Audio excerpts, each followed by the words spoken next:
Good morning, and welcome to Beyond the Headlines on CIUT 89.5 FM. Your hosts for this episode include myself, Miku, and my partner, Kie. Beyond the Headlines is a weekly current affairs show that aims to make public policy discussions more accessible to you. We take you beyond the headlines of our daily news, bringing you access to current leaders through in-depth interviews. You can join us in the conversation by tweeting at beyond_headlines. That's BYOND_headlines.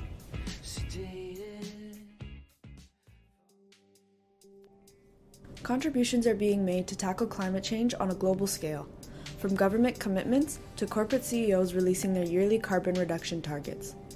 Though with every new promise for a better and brighter future, our present-day news reports parts of the world working desperately to suppress major climate shocks. Today, we're honing in on the topic of climate action and how Toronto can remain a resilient city in the future to come.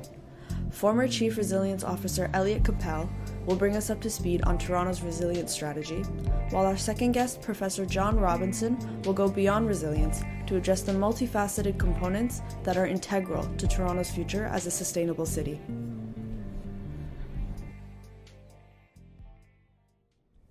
Elliot Cappell plays a principal role in tackling climate change through multiple lenses. He currently holds the title as National Climate Change Leader and Partner of PwC Canada. Based in Toronto, Elliot is an ESG and net zero leader, advising TSX 60 companies, global investors, and international investors on climate risk, decarbonization, and climate strategy. Elliot's technical areas of focus are climate strategy, resilience, and task force on climate-related financial disclosures. Prior to joining PwC, Elliot participated in the Rockefeller Foundation's 100 Resilient Cities, helping cities worldwide build resilience to the physical, social, and economic challenges that are a growing part of the 21st century. Elliot acted as Chief Resilience Officer for the City of Toronto from 2017 to 2019. Today, we'll learn from Elliot about his experience in his role, what he has learned since then, and what he expects for the future of Toronto. Elliot Cappell, on behalf of the Monk School and Beyond the Headlines, thank you very much for taking the time to join us today. Pleasure. So before we dive into this topic, could you provide some background on the goal behind adding Toronto to the 100 Resilient Cities Network and the role you played within that as Chief Resilience Officer? Yeah, sure. So, more broadly, the 100 Resilient Cities Network emerged from the recognition that cities were on the front line of climate change, but also on the front line of a number of related social and economic issues, and that resilience itself wasn't just a resilience to climate change. So, for example, New Orleans after Hurricane Katrina, obviously there was a very significant natural disaster, but the impacts of that were made more significant, worse, different by social and political structures like land use planning, failures in infrastructure planning, frankly, social dynamics, institutional racism, namely. And so there was this sort of concept, very important concept, that resilience was more holistic than just resilience to climate change. So that was kind of the genesis of the 100 Resilient Cities Network. Toronto applied, I think, in the original wave, but they were accepted in the second wave of cities with a number of broad-based resilience issues, obviously climate change being top of the agenda, but also urban development issues related to poverty, related to transportation, buildings, and so on, all of which sort of came together to form this holistic picture of resilience in the city, which we'll talk about, I'm sure. I was hired I started in June of 2017 as Chief Resilience Officer. The role was really to play point person on Toronto's role in the 100 Resilient Cities Network, develop the Toronto Resilience Strategy, and overall be a point person both in the organization, in the corporation, the City of Toronto, but also more broadly in the City of Toronto on the topic of resilience. Mm-hmm. And being from a generation that was taught about climate change from a very young age and being told by older generations to start preparing for a very difficult future and to forget the thought of even kids, I feel like I've been grown up to be very much aware of our changing planet. Though, as I was looking over Toronto's resilience strategy, I felt myself getting nervous reading over the focus areas and these priority actions that aim to prepare city homes and neighborhoods for things like major climate shocks, like putting together a citywide flood plan, taking actions to mitigate extreme heat. And even if you see it in other parts of the world and on the news, it's relatively easy not to think about because it's not happening directly at your doorstep. So reading it over made me think, are these catastrophic floods and heat waves the inevitability of what Toronto will come to face? So let me take that in three parts. The first is, our exposure to these climate events, climate change. It's not inevitable, but it is exceptionally likely. So we don't know what's to come, but there's a growing consensus of, like, if you look at the evolution of climate science and climate modeling over time, the different scenarios, with the highest warming scenario and the lowest warming scenario, when the world kind of originally started to model these things, there was quite a wide divergence between those.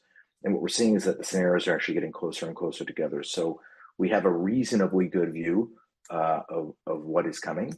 And frankly, it's hotter, it's wetter, and wilder. The wilder point is quite important because what we don't know are about these sort of what are called climate change tipping points, right? So there are certain tipping points within global systems that have never been reached or haven't been reached in say, like, recorded history. And should those take place, it could completely change our climate models, likely for the worse. So there's a bit of unpredictability in there, but we can reasonably prepare for extreme heat and an increase in the intensity and frequency of rain events. That's the first part, exposure. I mean, the key second piece here is, what are we vulnerable to, right? Is it possible for us to build a city which is more equitable, resilient to climate change, more prosperous, etc.? And I think what we see from examples around the world is that it is possible. One of those leading examples, one of the best examples of this in the whole world, is in Toronto, and so few people know about it, it's amazing. But the Don River Renaturalization Project in Toronto is a huge project. The Sidewalk Labs failed redevelopment of part of it is really the only part that makes the news on a regular basis. But there's a huge part of Toronto that's being redeveloped, made more resilient to climate change. New neighborhoods being built that are aimed to be net zero or climate positive. Great impacts for biodiversity, for urban transport, and also for real estate value. Frankly, there are financial values behind this also. And when we look globally at projects like the Big U in New York City, or at the way that flood protection is managed in the Netherlands and Holland, we see that it is, like, despite the inevitability of what I said at the start about our exposure, it is possible to reduce our vulnerability. And just the third thing I would say is, you talk about being from a generation and being acutely aware of the changing planet. I mean, the flip side of that is that you may not be aware of just how much progress has been made, right? I was at, the Conference of Parties in Paris, where the Paris Agreement was formed. And I remember I was working for a consulting firm at the time, and we decided to go. And there was a real debate, like, should business even really be at the table? Like, why are consultants going to COP? That debate is, like, way in now. Every business, every bank, every investor, like, there's such a huge coalition of people driving towards decarbonization. What I thought every time I set a goal and I say, I would really love to see this achieved in Canada in the next 5 years, it tends to happen in the next 18 to 24 months. And that's not because I'm setting the goal. That's because we are, the pace of change is so fast. So I would say, don't lose hope. We've come so far in such a short period of time that even though the context that we're working in is, quite frankly, an almost certainly warming planet, we can still make a lot of progress. That's great to hear. It's always I feel a dichotomy of things that you're hearing, or at least that I am, in terms of companies and businesses that are saying that they're making these great changes towards, making sure that they are being sustainable and environmentally friendly. And then you hear scientists saying that it's way too late. We're far beyond this possibility. That does give hope for sure. You also did publish an article on August 1st in 2019 to publicly announce the 100 Resilient City project shutting down. And you lay bare the three main lessons that you learned from this experience, which, by the way, I really loved that article. I thought that the fact that you didn't sugarcoat it at all it sounded great. But one of the main lessons that you spoke of was that in public policy, simple ideas become complex very quickly. Cities themselves are extremely complex systems to try and navigate. And what the 100 RC did was not just make simple strategies complex, but they made complex strategies unachievable. So I wanted to touch on this point and ask, what public policy strategies can alleviate this complexity issue, and how can future policymakers ensure their projects are successful and put into action? Good question. I'll try to answer it in using one or two reflections. I mean, when I was addressing your first question about resilience, I think the point was that we can't just think about resilience as like I've got a home here and rain is going to increase and I need to build flood resilience, right? Because we have to think about, okay, well, where does that water go? We need to think about the operations and management. We need to think about how to pay for it. We need to think about what's going to happen to the other people on the street. Like the point of the Resilient Cities Network was that we needed to think more broadly and in a more holistic way. And in particular, when it comes to adapting to climate change, there is a fundamental overlap with equity. You cannot avoid that. Anyone who says that they want to talk just about resilience or adaptation and they don't want to talk about social equity is, I think, fundamentally missing the point. These concepts are deeply related. I'm happy to talk about that. But the problem was that the concept became so nebulous, right? That it lacked, I would say, like a clarity of purpose. There's, to speak in a sort of simple way, like you need to know what good looks like. What does success look like? And that will allow you to develop, first of all, what's your clarity of purpose? What are you driving towards? What's the problem that you're trying to solve? What are your deadlines or interim targets to getting there? And then how are you going to measure it, right? If you can't answer those questions, then it will be very hard for you to make decisions along the way, because ultimately, when any plan is going to have to change, right? When we're working in the real world, that's just an inevitability. But you need to keep that sort of guiding light of where you're trying to get to in the end, and how you're going to measure that in mind. And I think that, frankly, it's very hard, even as a former chief resilience officer, to summarize in one sentence what we were trying to get to. If you can't do that, things will just become incredibly complex.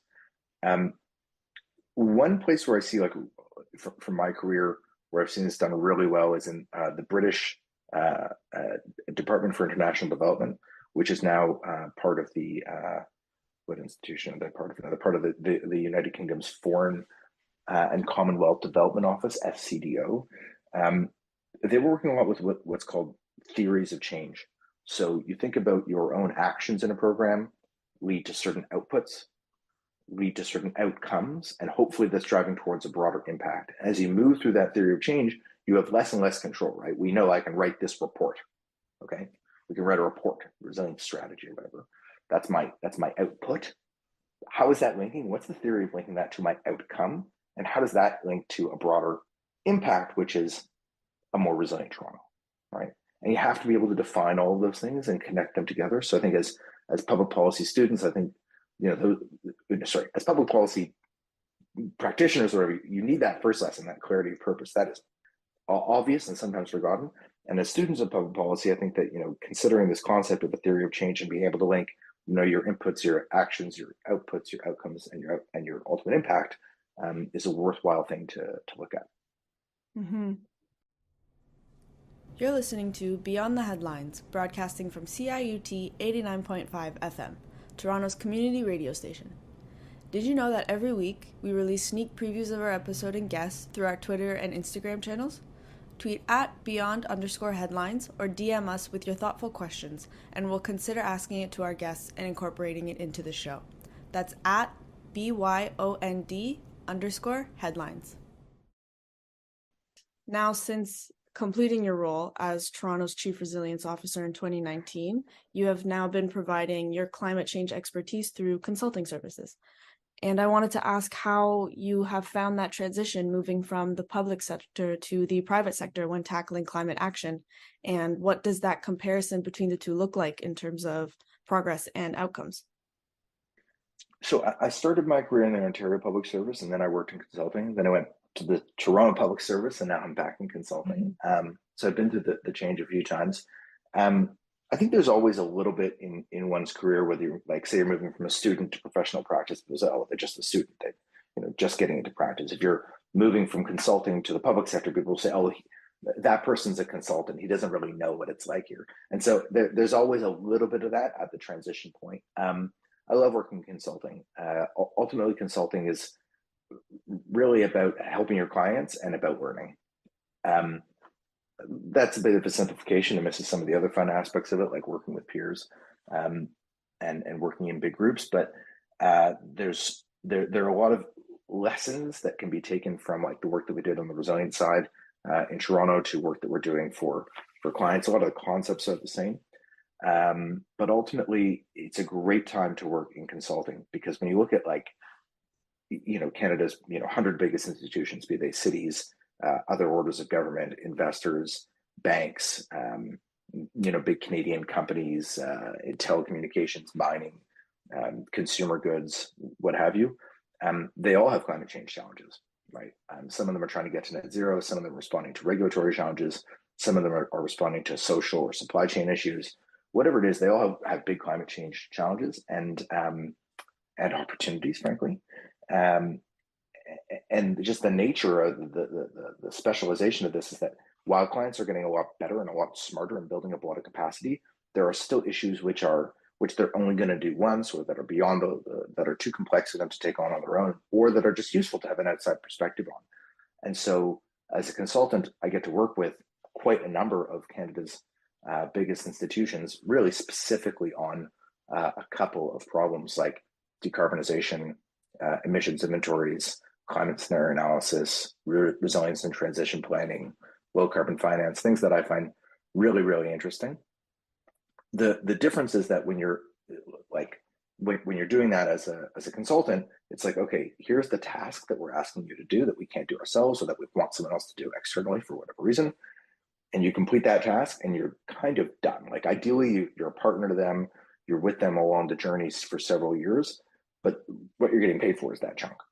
Whereas when you're on the other side of the desk in like as the chief resilience officer of the city of Toronto, you're seeing the connection between a bunch of those different projects. Like I was working with like 35 pretty close partners. So I wasn't really getting deep into the work there. You're at a different level where you're trying to actually see the connections between things. It's just a different angle of looking at really similar problems for me and the way that I like to work. And what drives me, I like to be on the private sector side.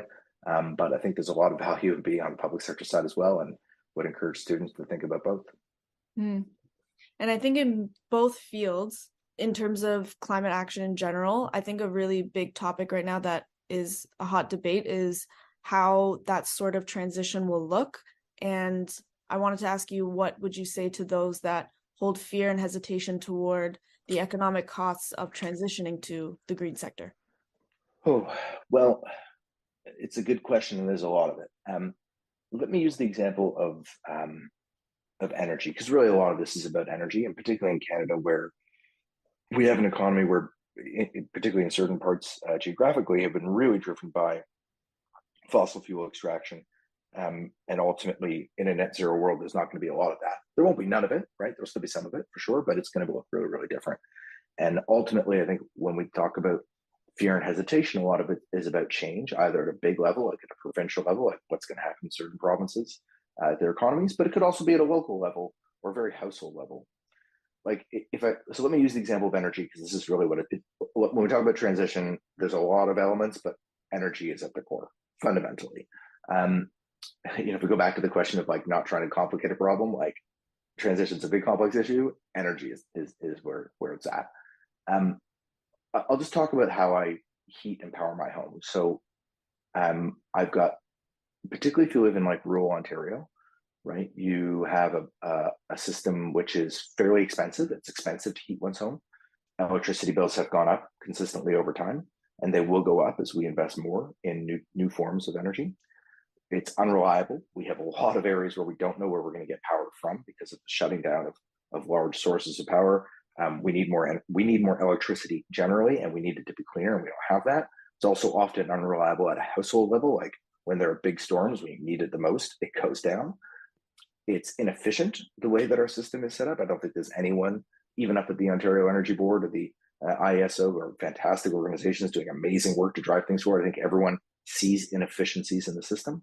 So and as we move forward, when we think about putting solar panels on roofs, heat pumps, battery storage in our homes, like I'm talking about all of these low carbon solutions that address problems of expense, and efficiency and reliability. And you'll notice that I did all of that without talking about the fact that they also have to be lower carbon. So my point in painting that picture is that the change from where we are now, from where we were 15 years ago or whatever, when I started working in this field, is that a lot of the solutions that we have today are in the money, right? They're economic now.